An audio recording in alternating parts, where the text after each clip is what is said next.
Ako si Retire Second Lieutenant Rinaldo Lasso, 720661 Philippine Army, SR plus 79-86. Yung kuan ko lang, yung first time ko na naka-accomplish, naka-kuan nung una, yung pag-graduate ko 1986, pag-graduate ko ng Ranger, pag-report ko sa unit namin, yung batalyon commander namin noon, si Lt. General Prejido, pinatis mission kaming 10, kasi isang platoon kami noon pinadala niya. Pinadala niya, 10 lang kaming nakagraduate. Ranger. So, 10 kami, pinatis mission kami dito sa Misamis Occidental nung time. So, yung first move namin noon, one team kami noon, dyan sa part ng Sapang Dalaga, boundary ng Calamba sa Sapang Dalaga. Diyan ang kuan namin noon. Nagkanta kami ng kuan lang noon. Prophylactic patrol. Kasi may mga sighting daw na may mga kuan diyan noon na mga NPA noong time 1986. So, NPA yung... NPA. So, madaling araw kami nag-jam up. Galing kami ang LD namin, sa detachment namin noon. Doon, mga alas 5 siguro yun. Medyo madilim-dilim pa. Nagkakuan kami doon, nagbulagaan kami. Nasalubong namin yung kuan. Yung mga NPA pala yun. Kasi nakasibilyan sila. Kala ko mga kuan lang noon. Mga sibilyan lang. Kasi ang mga baril, hindi man nila kuan, kasi masukal. Gabi. Madaling araw na, mga alas 5. Yun. So, body-body kami, nag-search kami sa mga bahay-bahay. So, dalawa kami ni Lit Munis. Body kasi kada bahay, malalayo man ang mga bahay-bahay. So, yun lang ginawa namin noon. Tamang-tama, pupunta na ako sa may konsana, bababa ako sa creek, kay may kuan, nasalubong ko yung dalawang NPA. Dalawa pala yun, dalawang NPA. So, bigla niya akong tinutukan. So, nagdo kami. Siyempre, Ranger tayo, di. Siya ang nakagaran man yung hawak niya ako, M16. Naka-release pa naka-release ng ship yung garan na niya pagkakuha ko. Kasi dinaiban ko na siya. Siya ang bumaliktad na. Yun na, hanggang gumulong sa baba. Tamang-tama na ubos yung isang magasin ko. Short man lang kasi yung naisalpak ko doon sa yung baril ko. Nakuha ko yung garan niya. So, yun na ang ginamit ko. Tapos, sabi ko kay Lit Munis, "Buddy, bakapan mo ako, buddy. Kadami dito sa sapa." So, siya, strapping na siya. Pero nakuha ko na yung garan. Yung garan sa kalaban. Wala, paduos-dos na ako. Hindi na ako nakakon talaga kasi yun madulas ang daanan, yung creek, yung trail. Doon na, nakuha ko. Tapos, may mga namatay pa pala sa baba, yung pag-strapping ko na. So, ginamit ko rin yung baril niya para siya. Para didirihan ko na lang siya para kawawa naman kasi uungol-ungol na eh. Hindi pa masyadong maninag yung tao kasi madaling araw. Pero eksakto na, makita mo na tao talaga. Tapos, yun nga, nagniling kaagad eh. Tinutukan niya ako. Nagniling kasi yung nakaganyan pala siya, puro mga kwan pala yung dala niya, yung silupin, yung mga subversive to cumin, kasi umaambon-ambon yung time eh. Doon na, tapos bigla niya akong tinutukan nga, kaya nabaril ko siya, naunahan ko siya. Mga kwan siguro, mga 15 minutes, kasi withdraw na rin kami, habang maakyat ako sa taas na, sumusuporta din si Lit Munis, si Buddy Munis. Hanggang naka-withdraw ako sa taas kasi delikado eh. Kasi karami. Nasa low ground ako, nasa creek na ako. Ang body na ako ng si Lit Munis, nasa taas.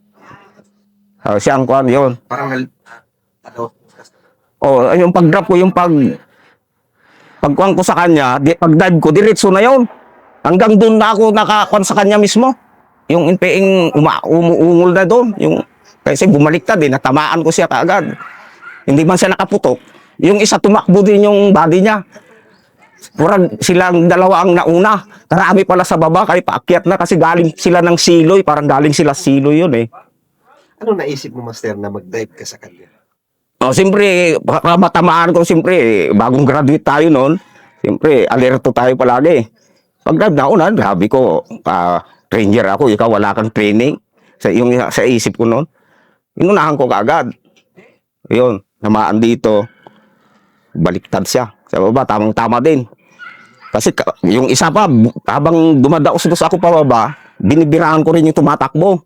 Hanggang naubos na yung short na magasin ko. So, nakuha ko yung garan niya.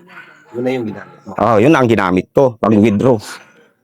Yung 7 round na nakasalpak sa clip na bala. Wala na, patay na isa. Patay na. Yun na nga, ang pininisingan ko na lang sa yung garan niya. Yung pininising ko. Yun ang first time na pag-graduate ko ng ranger na doon ako na-promote ng corporal kaagad. PFC man ako noon. So, 6 months lang yung PFC ko noon. Meritorious yun. Meritorious. Yun, tapos, may mga time na, kasi striker kami kasi noon. Punta na naman kami ng Surigao. Doon, Striker na. Ano? ng 51st kami noon. 51st Striker Battalion kami noon. Kasi bagong organized noon eh. Yun. So, yun lang. Marami mang kasing kwan din. Tapos, ang the worst pa na lokang ko noon, encuentro ko doon una. Kami sa 11 Island. Diyan sa part ng Sanggali. Anong 90s to. Parang, 1989. Namatayan kami doon ng kwan eh. Ng 3. paano, Master? Ikwento mo daw. Kasi, Briefing. ang kwan namin noon, bigla na lang kaming kinuha ng isang platoon sa Southcom noon. Southcom. Tapos, dinala kami doon sa kwan, sumakay kami sa kwan, sa Navy boat noon. Ayan. Platon. Platoon lang kami.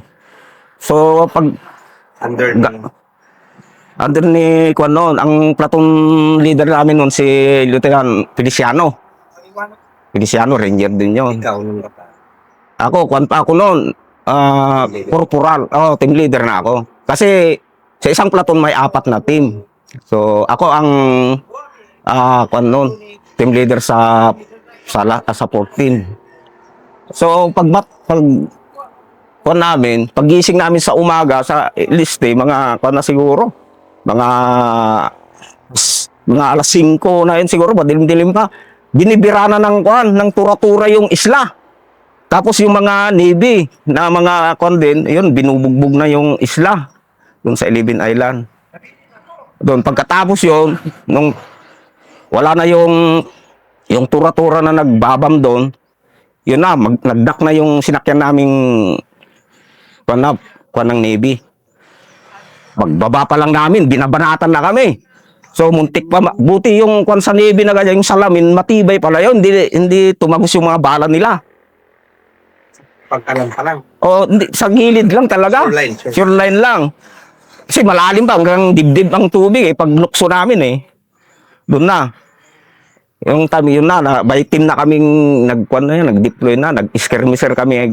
Yan, pinaikutan namin yung harapan ng northeast ng isla. Sa anong isla yun? Basta sa 11 Island yun eh. Sermon Island ba yun? Doon na. Tapos dahan-dahan kami habang binubomba ng ay tinitira din ng Navy destroyer noon yung isla sa kabila. Dito rin kami sa kabila din na kasi kung minsan lumalampas pa pa yung bala ng Navy yung nila kalalakas noon. Na pag pasok namin nakita kaming bahay doon. Yung isang team leader namin si Buddy Gonzalo, siya man ang team leader sa first team. Siyempre, kaya may napainan sila, nagsabit sila ng baril sa may nila, kubo. Yung sira pala yun, yung paljit. Saka, yun na. Pagkuhan pala, nandun pala, nakapaksun palang kalaban dun na. May running trenches din. Doon, nawalot. 3 ang on the spot na patay doon na, niya. Kaya na tao na, sa team niya. Tapos, yung isang team, may ma-wounded. Sa awa ng Diyos, yung team ko lang ang kumpleto. Kami, yun na, Kinuha ko na yung kwan 90RR, may 90RR kami kay sabi ko mamatay tayo nito, pagkuan. Kasi umiiyak yung isang tao ni Daddy Gonzalo doon sa kwan na. Kasi banat-banatan na siya ng kalaban. So yun ang kwan ko talaga. Yun ang inalalayan ko. So bahala na, sabi ko mamatay na rin ako para makaligtas lang to bata pa kasi kwan pa siya noon. Trainee pa man to. Trainee pa to. Tawa ng Diyos, hindi ako tatamaan. Sila, hanggang withdraw na naman. Nung kuwan, alam nila, kuwan naman yon, naka-withdraw na yon. So ako naiwan na ngayon din sa gitna. Ang running trenches, nakapaikot na. Sa akin, hindi ko na alam kung nasaan ang kalaban. Kasi marami ng kuwan. Yung pala, wala akong makita. Yung pala, may running trenches sila. Tapos nagyan sila ng dahon ng nyug ba. Kaya hindi mo mapansin. Kampo yun. Kampo doon. Kasi kumpleto sila may mga generator, kando. So, ang kwan ko doon, 203 ang dala ko noon. Yun na, puro 203 din na, yung nag-draw nga kami nung naka-kwan po siya. May MC-29, tapos shotgun ang dala niya, saka MC-29, nga yung dalawang baril ganyan, Doon ko natambaan ko yon. Sabi ko, single-single na lang ko kaya ang bala ko, sabi ko, delikado nito. Maubos. So, yun na. Pagsilip niya kasi malapit lang, mga kwan lang siguro, 10 meters na kami. Yung shotgun niya, pag ibanat niya sa akin niya, hindi din ako tamaan kasi may punuan din ako, nasa puno din ako ng nyug Maganda cover mo. Doon na. Pagsilip niya, yun na. Baliktad na siya. Tamaan ko. Yun, nakuha ko yung MC-29. Saka yung shotgun niya, nakuha ko yun. Gano'ng kalapit? Mga kwan na kami, mga 10 meters. Tapos yun na, kinuha ko. Tapos sinabol na naman ako. Kaya alam nila ako na lang, nag-alo akbar na sila. Yung iba. Kaya nga, hindi ako makakapaniwala. Sala ko siguro parang nag-aidan ako ng Diyos siguro nga hindi ako natamaan sa karaming kwan. Pag-withdraw ako, hinabol pa rin nila ako Ako na lang man isa natira kasi yung ang platoon leader namin noon, sa likod na Burag na kwan na siya. Na dumural na. Kaya ako na lang kwan doon. Binalikan ko sila. Pag-habol yan, umupo ako, kawawa yung kasama natin, yung tatlo, patay na doon. Kuha ng mga baril. Sabi ko, hindi ko na makaya yon. Hindi ko na madala kasi karaming kalaban. Yun na, mamaya, binanatan ang tinamaan yung team ni Sergeant Hasan, yung isang bata niya. Siya pang tinamaan, nakadapa sila sa baba. Wounded.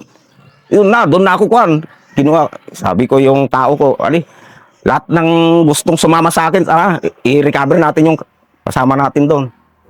Yun, dinala ko yung M60 tapos kinuha ko yung 90RR. Yun na, binirahan ko yung mga kubo, nasunog, may mga gusalina pala.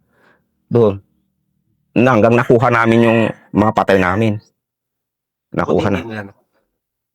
Hindi na kasi nakuha din sila Takot na rin siguro sila. Pero maingay ang kalaban. Maingay yung type. Yung pala maingay na, mag-withdraw na sila.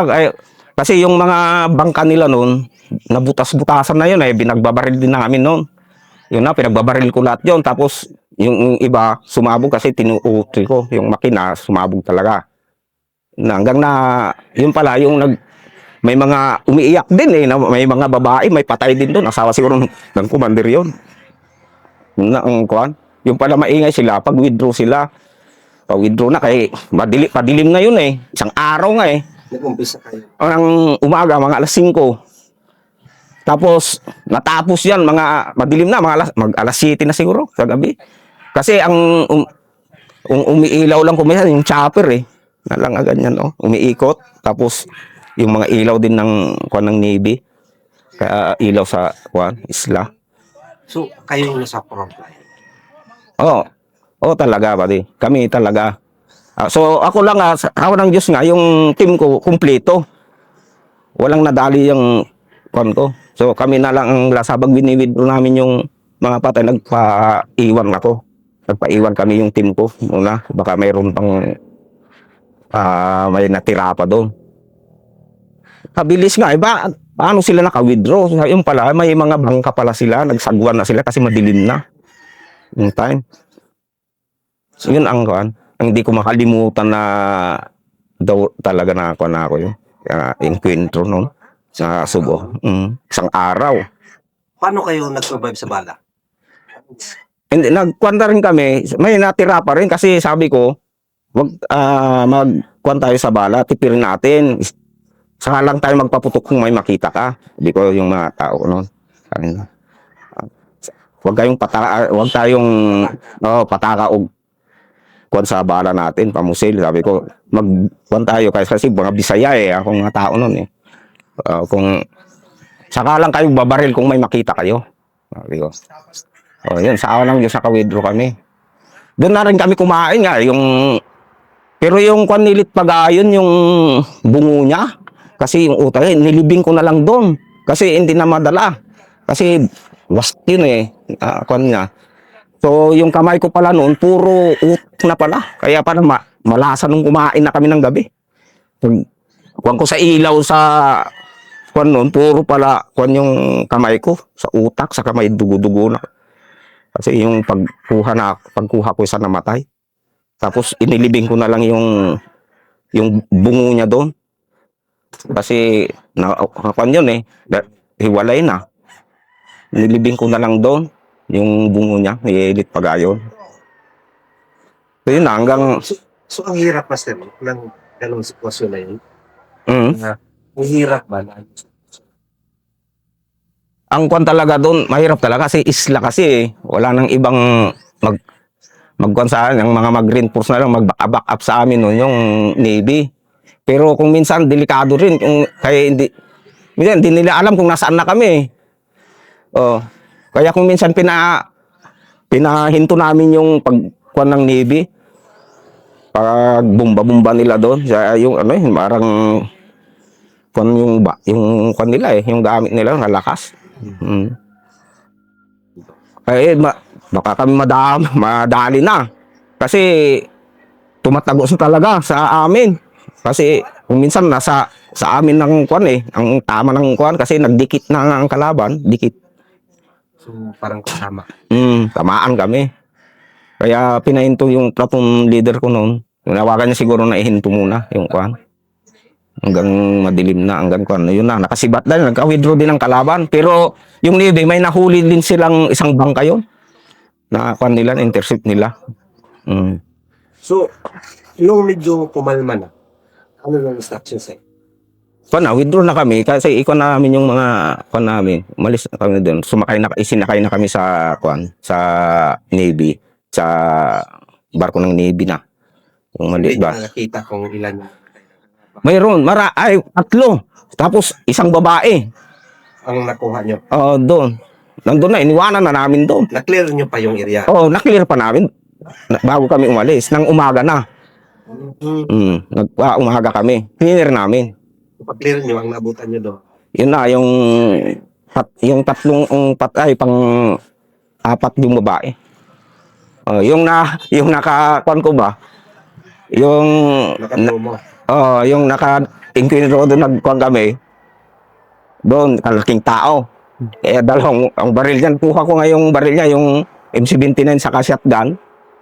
Nakuha ko. Pero hindi namin na-recover yung mga baril sa kasama namin. Kasi ang nakuha nila, nag-withdraw to nila. Nakuha nila yung baril sa naman namatay? Nakuha. Kasi yung time.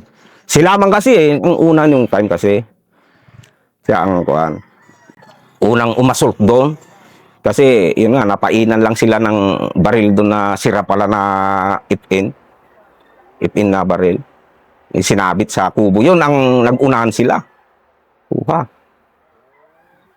Doon, nandun pala sila sa siyempre paikot pala yung running trenches. Pinainan sila? Pinainan. Kala ko ubos nga sila noon. Pag sigaw yung team leader nila ng assault, yung pala withdraw. Murag opposite pala, hindi man niya nakuha. Hindi. Yun buti naka-reinforce ako agad sa kanila. Kaya yun, naka-withdraw sila. Tapos ako naiwan na doon. Yun na, yung isang tao si Parundo, alam yun, yung naka-withdraw din siya kasi wala, nagala ko. Buti hindi tinatamaan din hindi siya matamaan kasi yung alon sa dagat, dalampasigan na siya ng dagat Nasa buhanginan siya. Pag kuwan ko doon, pag support ko sa kanya, yun na, tumigil yung putok kasi binabanatan ko na rin sila eh. Kung saan yung magpaputok, banatan ko, tuutrihin ko, ganyan yung mga pambot nila, tuutrihin, pag sabog yun, sunog yun, nahinto, nakabidro. Doon na rin ako. Pagpatay ko yung kuwan ko na naman, ay yung nakuha ko na kuwan, doon na ako withdraw ko. Kasi ako na lang natira eh. Yung team mo, Nandun na sila kasi wala na eh. Wala na, ako na lang naiwan kasi mga kuwan pa, mga trainee pa kasi noon yung mga tao ko. draftee. Oo, mga draftee. Sabi, damo. Nagsibata na ako naiwan doon. Kasirti rin ako. Salamat ko sa Diyos din na hindi ako kahit blacklist, hindi ako tinamaan sa kadami nila. Yun na. More or less. Mga kwan siguro yun, mga mahigit 20. Marami yun. Kasi maraming may mga bunkers, kami may malaki. Nakuha din. Nakuha na. Na-search namin lahat. Yung umaga na-search namin. Bago namin sinerchahan, sabi, pinuputukan ko muna ng yung 9TRR. Bago namin kuwan. Kaya nga, dumugo na yung tainga ko noon eh. Dahil sa impact sa 9TRR. Lahat ng bunkers yan, bago ko yan, binabanatan ko na. Kasi yung last na ko na, sabi yung si Manuler, tapos yung taga-load ko sa 9TRR na sabi niya, Sergeant, sabi niya, hinto mo na, may dugo na yung tainga mo. Sabi ko, sige, asultin na natin. Sabi ko ni yung 60 gunner ko noon. Banatan mo rin muna dyan bago tayo pasukin yung mga bunkers. Banatan muna. Strapingin muna, baka may kon pa dyan. Pero wala na pala sila. Na-clear namin. Yun na, pag kon namin yun, may tatlong patay, pang-apat yung babae. Pero sa iya, Tatlo. hindi. Isa si Gibiro.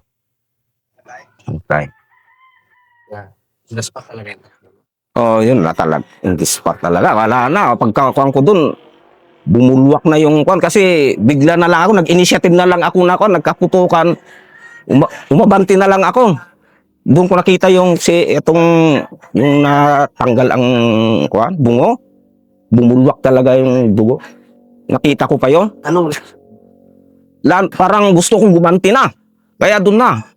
Kasi yung team leader, nag-withdrawhan na eh. Di ako naiwan doon. Kasi yung kabats ko yung isang namatay eh. Si Lit Solomon. yun yung Oo, kabats ko. Yun na, yun. Sobrang kwan kasi yun eh. Bigla kasing talagang umassault kasi. warrior. Oo, umassault. Siyempre, hindi pala. Alam niya kasi baka magamit yung anting-anti. Wala, tumba siya. Doon na. Doon na ako nagkuhan na rin. Kaya hindi ko madala na. Gaya, kunin ko sana yung baril niya. Karami na, nagbulyong pa yung kalaban. So, butakbo na lang, kuhan na lang, low-crawl ko. Punta naman ako yung mga natumbang nyog ba, na binumba.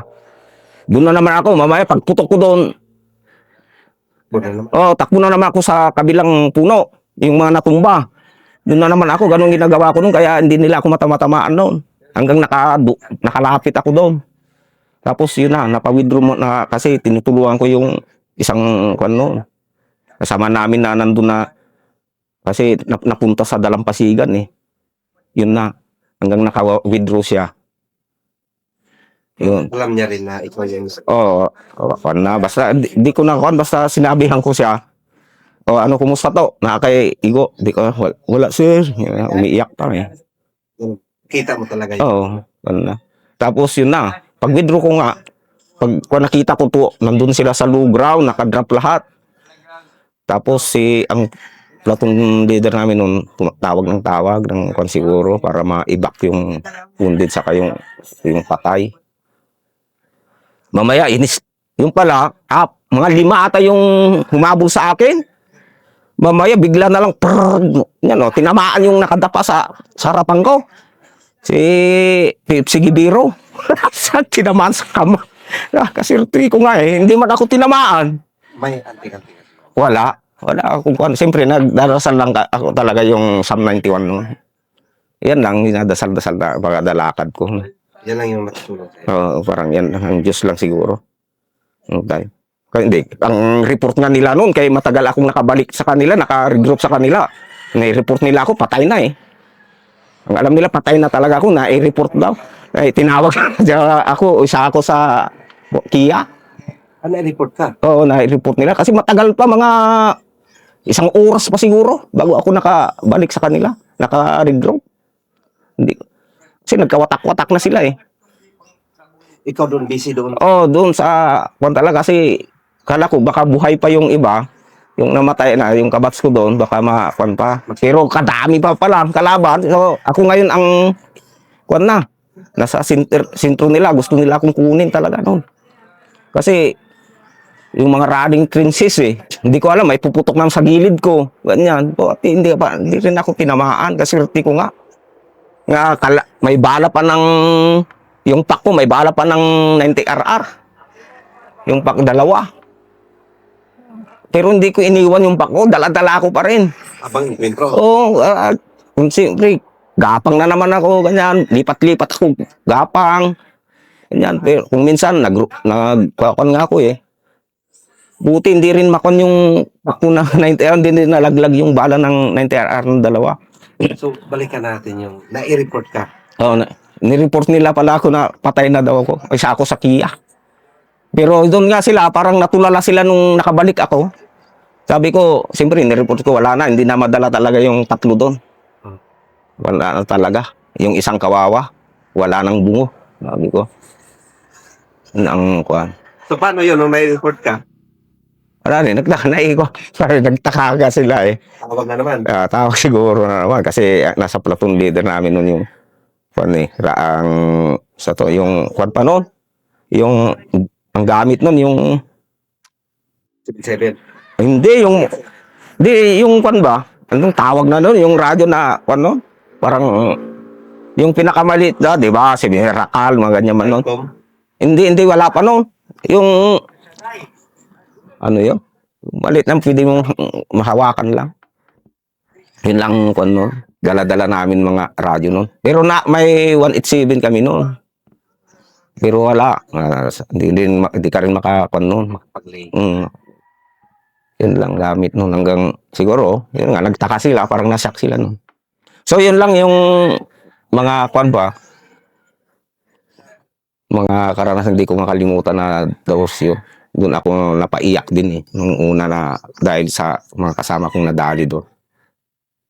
Pero ganyan talaga, sabi ko, soldier nga tayo eh. Sabi, soldier in rest.